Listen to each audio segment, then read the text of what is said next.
Hello and welcome to Just One More Watch. If you're into watches, and I'm going to take a wild stab in the dark here and say that you probably are into watches, you can hardly have failed to notice that Rolex released a new Submariner a couple of weeks ago. And what did they do? They increased the size from 40mm to 41mm. Woohoo! Just one more millimeter.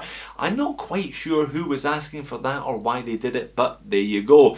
Lovely watches, but they're still eye-wateringly expensive, coming in at 13,000 Aussie for the standard date model, and you still can't buy one even if you want to. I also noted that they released the even more expensive $51,000 yellow gold variant. That is an obscene amount of money for a watch. I thought it was therefore high time that I reviewed another Pagani design on the channel, a watch that offers the same looks but for a fraction, and I do mean a fraction of the cost. I get all of mine from the Pagani Design official store on AliExpress. That's the link I'll leave in the description of the video. Regular price on these is $89 US. There's a sale on at the moment. There's pretty much always a sale on. That takes it down to 76. You add on the $6 voucher, this one coming in at 50 cents over 70 US dollars. So if you're watching this video in a week's time or a month's time or 6 months time, I reckon hang on for a sale. $90 is okay for what's on offer here. $70 is much better, and there are regular sales on Ali. Let's flip the camera and have a look at this pure gold Pagani. Now, before somebody sues me for false advertising, pure gold's an expression. These aren't actually made of pure gold. The Rolex is, but then that's 50 grand. These are made of gold-coated stainless steel. If you have watched a Pagani design review on this channel or elsewhere on YouTube, you probably know what you're getting into. These things are spec monsters. There is nothing else that can touch one of these watches in terms of the sheer specifications that you get for your $70. That's a sapphire crystal, a ceramic bezel insert, it's a coated stainless steel watch with stainless steel solid bracelet, solid end length, screw links and an adjustable clasp, and they've both got Seiko automatic hacking and hand winding movements in the back of them. That is just outrageous for the money. However, that money is spread very, very thinly across all of those specs, and quality control is not what I would call Pagani design strong point. I picked up two. I've got the black one. I really like the black one. Not a big fan of the bluesy. They're both slightly different. I would say they're both about 95%. They both got a couple of issues that are slightly different from each other, interestingly. I will show you those over the course of the video. But then again, they're not the most expensive watches I've looked at on the channel with quality control issues recently.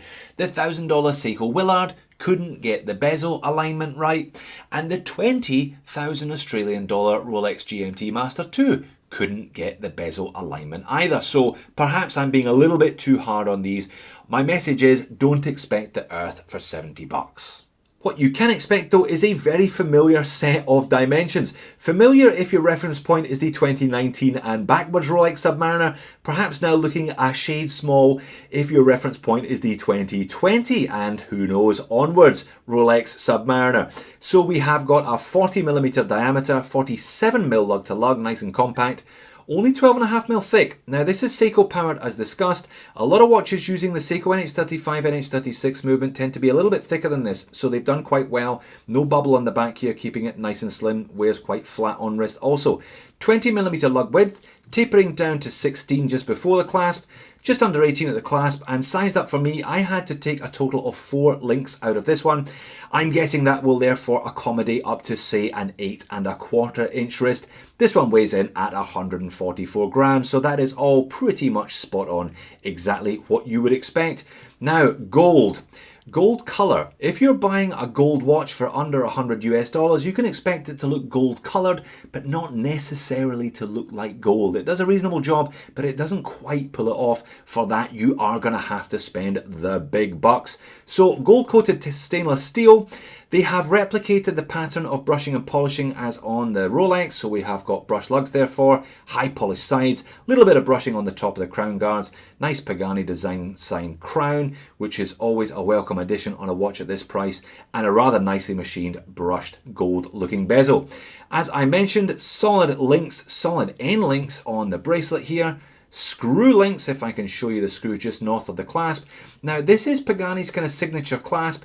It's a kind of copy of Rolex in a couple of different ways. It looks like a glide lock, but it doesn't have that glide lock on the fly adjustment. It does, however, have its own copy of the Rolex Easy Link system. So if it's a hot day and your watch is getting a bit tight, you can pop this out and that will give you an extra 4 or 5 millimeters.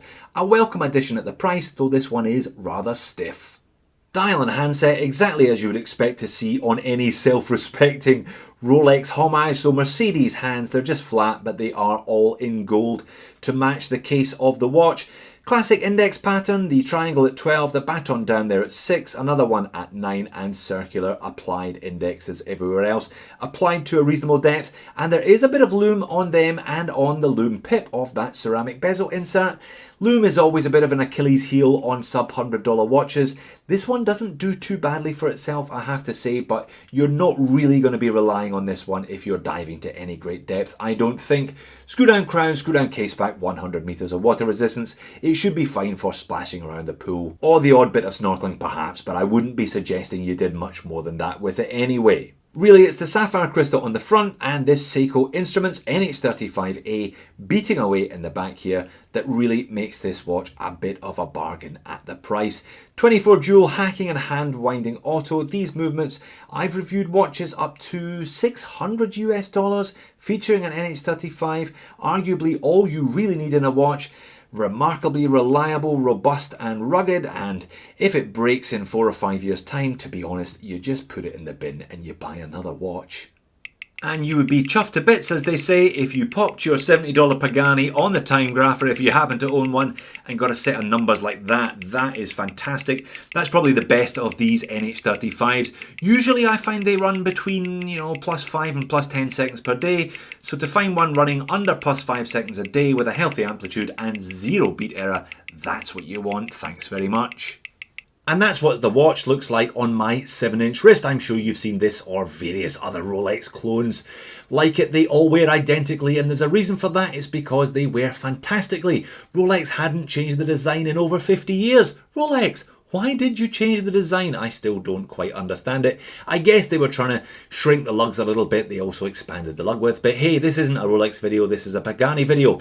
Even a cheap ceramic bezel insert can make a world of difference, making the watch look far, far more expensive than if it had an aluminium equivalent. And there we are, the overhead shot, no problems with legibility thanks to the original design. The bluesy on a budget indeed. Now those high polished centre links will scuff and scratch more readily than if they were brushed.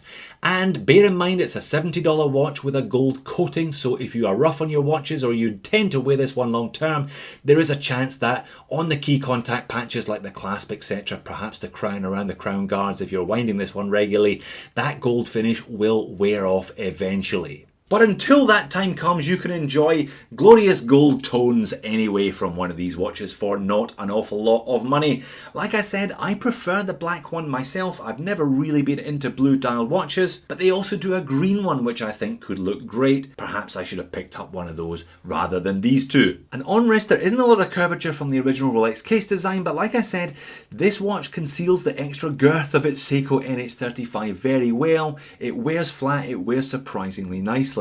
Moans and niggles, what am I going to complain about? What are the QC concerns I have with these two? Well, bezel action, 60 click unidirectional.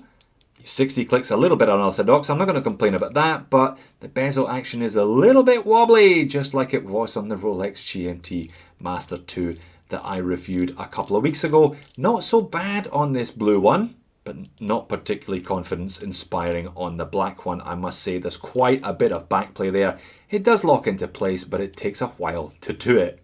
The Cyclopses offer a decent level of magnification if one has aging eyes. Certainly no issues with the placement on the blue one. Wasn't convinced that they got it quite right on the black one though.